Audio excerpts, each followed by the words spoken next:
የቀይ ባህር ጉዳይ ለኢትዮጵያ የህልውና ጉዳይ ነው።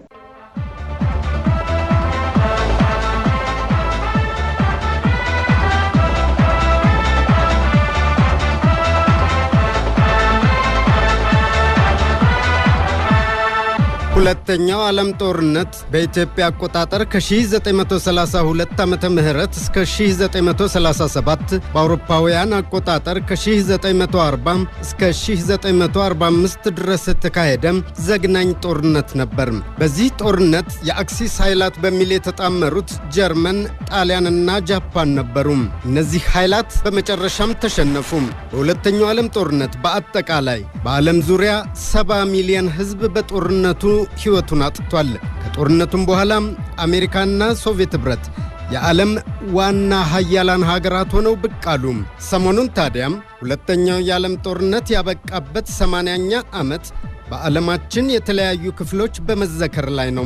ጀርመንን ጨምሮ ሂትለር መራሹ የናዚዎች ኃይል መላ አውሮፓን ለመቆጣጠር የነበረው ህልም የከሸፈበት፣ አጋሩ የነበረው ፋሺስት ጣሊያንም ኢትዮጵያን ለመጠቅለል የነበረው ምኞት ወደ ቅዠት የተቀየረበት ነው። ከ80 ዓመታት በፊት የተፈጸመው ዓለም አቀፍ የተባበረ ገድል ይህንን ታላቅ ውጤት ያስገኘ ነው።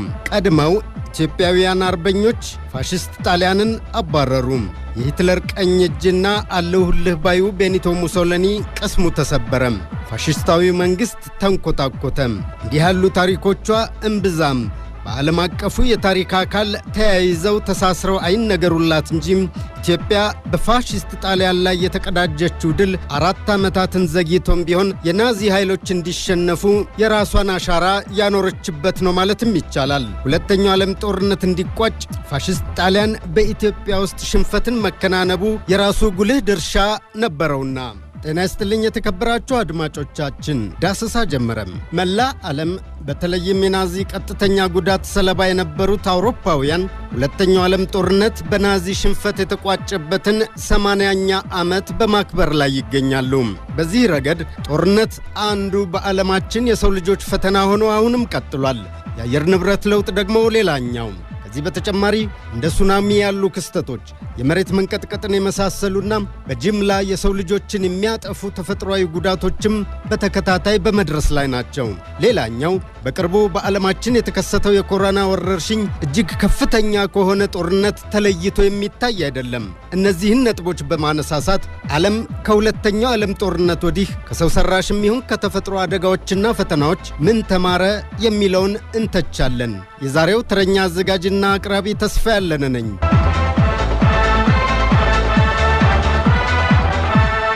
ሁለተኛው የዓለም ጦርነት የተጠናቀቀበት 80ኛ ዓመት ሲከበር ዓለም አሁንስ ምን ያህል ከጦርነት ተላቀቀች ብሎ መጠየቅ ተገቢ ነው።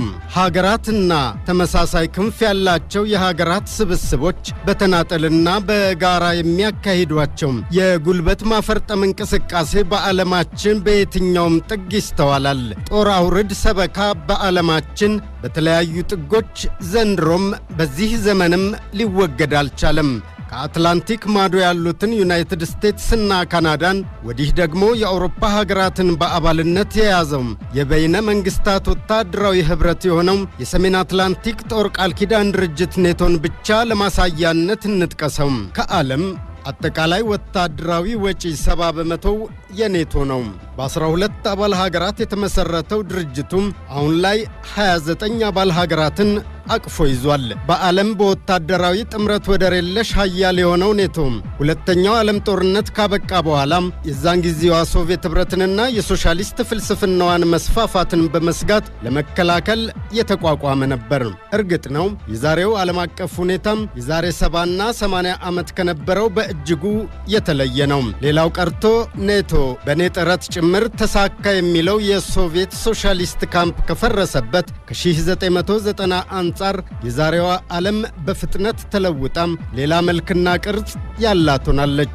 ለዚህም ነው የጦር ቃል ኪዳኑ ድርጅት የስኬቱን ያህል በፈተናዎች ተከቦ የሚገኝበት ጊዜ የሆነው። ሁለተኛው ዓለም ጦርነት ካከተመ ወዲህ ዓለም በተለያዩ አጋጣሚዎች በእፍረት አንገቷን የደፋችባቸው የጭካኔ አይነቶችን አይታለች። አለፍ አለፍ ብለን ብንጠቅስ እንኳን የ1990ዎቹ የሩዋንዳ የዘር ጭፍጨፋና የቦስኒያ ሄርዞጎቪና ጦርነት የሚታለፉ አይደሉም። ከተፈጥሮ አደጋዎች ደግሞ የህንድና የጃፓን ሱናሚ ያስከተለው እልቂት፣ በቱርክ፣ በሶሪያ፣ በሊቢያና ሞሮኮ የደረሱ የመሬት መንቀጥቀጦችና ያስከተሉት እልቂት እንዲሁም በቅርቡ የኮሮና ወረርሽኝ ዓመት ላይ እንደርሳለን።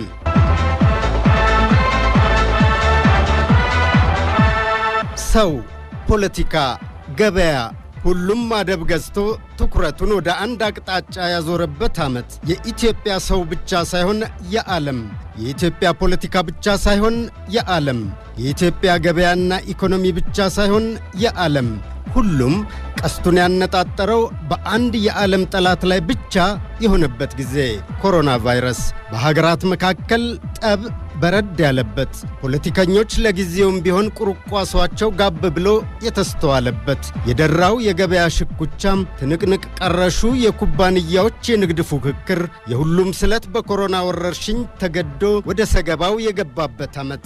እንደ ሁለተኛው የዓለም ጦርነት ሁሉም እንደ ሌሎች መውጫ የሌላቸው የሚመስሉ የጦርነት ጊዜዎች ሁሉም ለኮሮናም እንዳያልፉት የለም ቢባልም አረ እንዴት ነው የሚታለፈው ሲባልም ግን ነበር።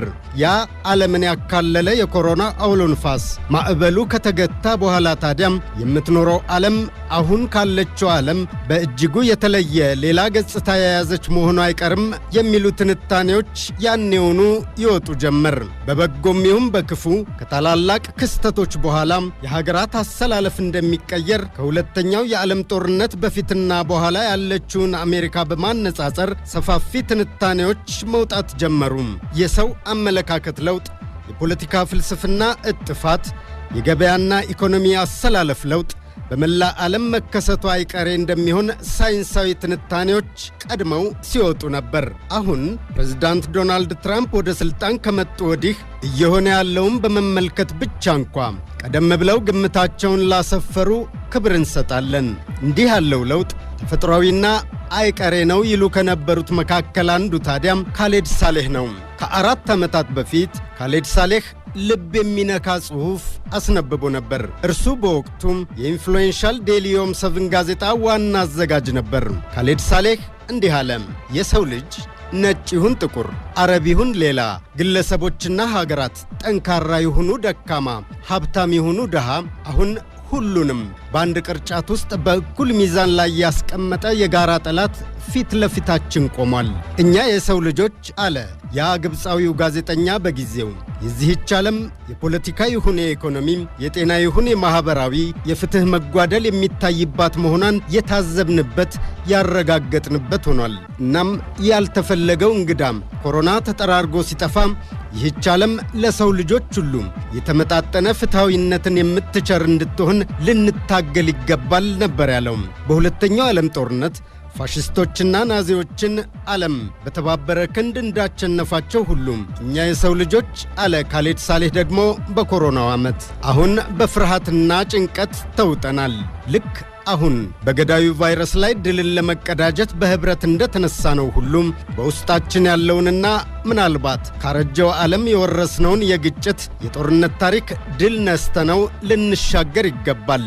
አሁን ካለው የተለየ አዲስ የዓለም ሥርዓት ሊገነባም ይገባል ብሎ ነበር። እንዲህ ያለው ሐሳብ በመላ ዓለም እየተቀነቀነ በመምጣት ላይም ነበር። ከሁለተኛው ዓለም ጦርነት ማክተም ወዲያም የሶሻሊስቱ ጎራ እስካከተመበት እንደ አውሮፓውያን አቆጣጠር 1990 ገደማ ድረስ በአሜሪካና በሶቪየት ኅብረት የቡድን አባትነት ዓለም በሁለት ኃያላን ጎራዎች ተከፍላም በቀዝቃዛ ጦርነት ስትናጥ መኖሯ የሚታወስ ነው። ከኮሮና ወረርሽኝ ማክተም ወዲያም በምትኖረው ዓለምም ቀዝቃዛ ጦርነት መኖሯ አይቀርም ነበር የተባለው። ፎሪን ፖሊሲ መጽሔት በወቅቱ በወቅቱ ይዞት ወጥቶ በነበረ ትንታኔ የቀጣዩ ቀዝቃዛ ጦርነት የፍልሚያው የቡድን አባቶች የሚሆኑት አሜሪካና ቻይና ናቸው።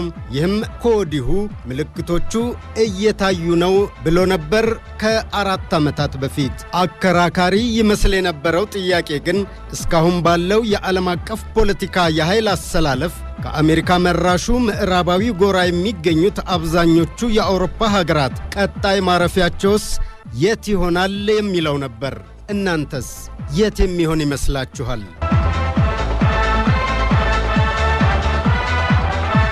ከሁለተኛው ዓለም ጦርነት መጠናቀቅ 80 ዓመታት በኋላ አሁንም በተለያዩ የዓለማችን አካባቢዎች በሀገራት መካከልና በውስጥም ጦርነቶች ሊገቱ አልቻሉም።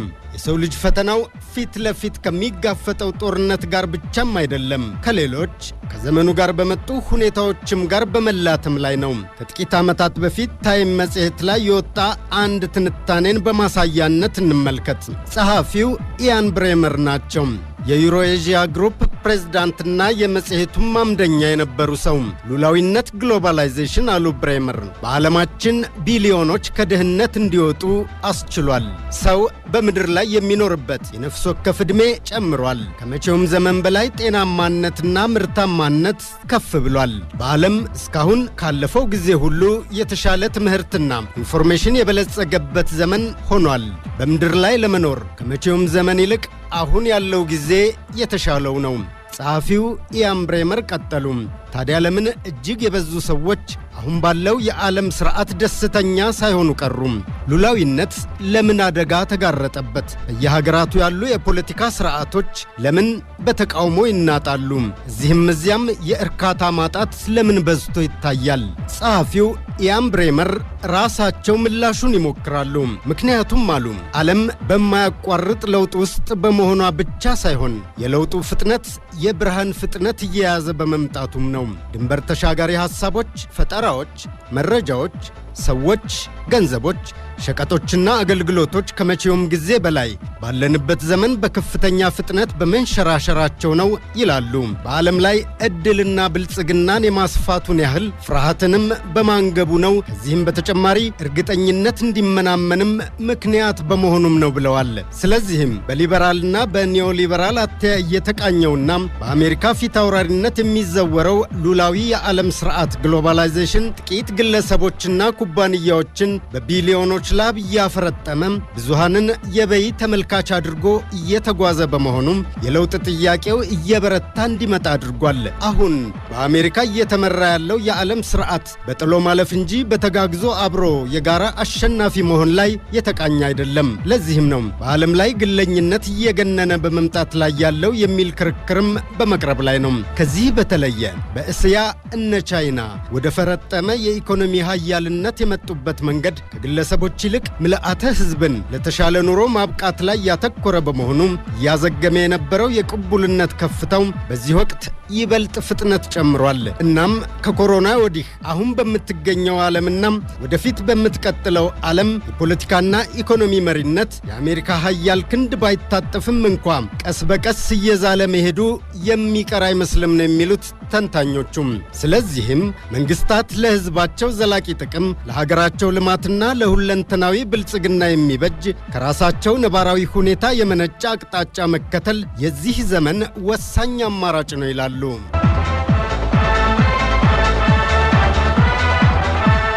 ዓለም ተሰርታ ያለቀች አይመስልም። በውስጧ ያሉ መልኮችና ቅርጾች አሁንም ቶሎ ቶሎ ይቀያየራሉ።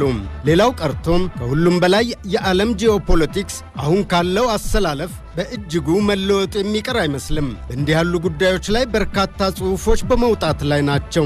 ቀጣዩን የዓለም ኢኮኖሚ፣ ፖለቲካና ማኅበራዊ መስተጋብር በየተነሱበት አውድ በመተንተንና በማስተንተን ላይ ናቸው።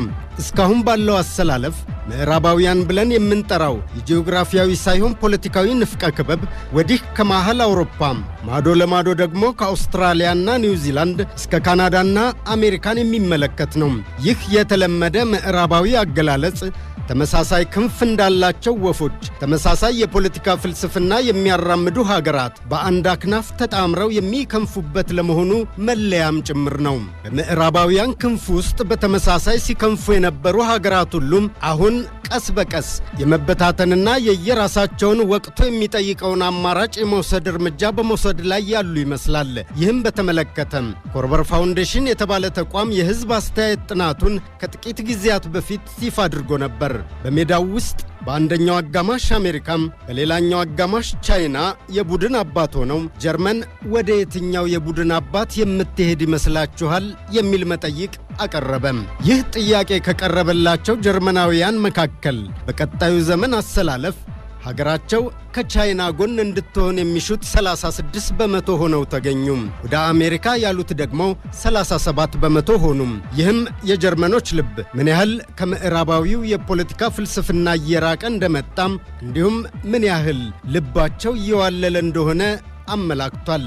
በእርግጥ ጀርመኖች በቀጣዩ ዘመን የኃይል አሰላለፍ ከአሜሪካ የቡድን አባትነት በቻይና ሊመራ ወደሚችለው ቡድን ጥቅልል ብለው ይገባሉ ተብሎም አይጠበቅም። ጀርመን በማሳያነት ቀረበች እንጂ ትንታኔው ጣሊያን፣ ፈረንሳይና ስፔንን የመሳሰሉም የአውሮፓ ሀገራት ከዚህ ወዲያ በሚኖረው የዓለማችን የፖለቲካ የኃይል አሰላለፍ የአሜሪካ የጡት ልጅ ሆነው እንደማይቀጥሉ የተመላከተበት ነው።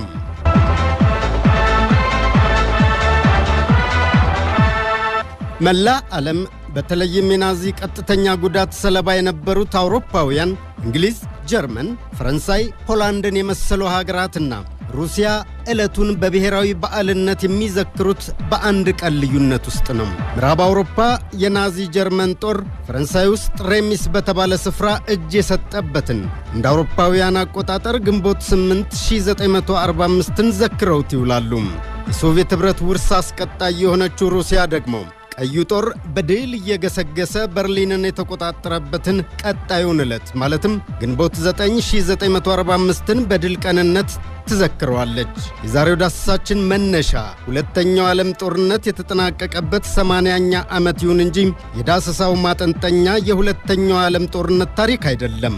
ከዚያ ይልቅ ዓለም ከ80 ዓመታት በኋላስ ምን ተማረ የሚለው ላይ ይሆናል። ሁለተኛው ዓለም ጦርነት ከተጠናቀቀ ወዲህ ባሉት 80 ዓመታት ውስጥ ዓለም ያተረፋቸው የማደግ፣ የመልማት፣ የመበልጸግና የመሰልጠን ትሩፋቶችን ነው። በግልባጩ ደግሞ ከዚህ ስልጡን የሰው ልጅ የማይጠበቁ ሰቆቃዎችም ተስተናግደዋል። ከሰው ሰራሽ እስከ ተፈጥሯዊ ፈተናዎች በየትኛውም የዓለም ክፍል በተለያዩ ዓመታትና በተመሳሳይ ጊዜም ከፈተናዎች ጋር እየተጋፈጠ አለ። ቃሉ ሲጠራ በሚወክለው ተግባር ምክንያት አስፈሪ ነው። የእልቂት ድግስ ነው። የሰውና ፍጥረታትን ሕይወት የሚበላ ተፈጥሮን የሚያራቁት የሀገራትን ኢኮኖሚ ሙልጭ አስቀርቶ ዜጎችን ለጉስቁልና የሚዳርግ ክፉ ጠሪ ቃል ነው ጦርነት።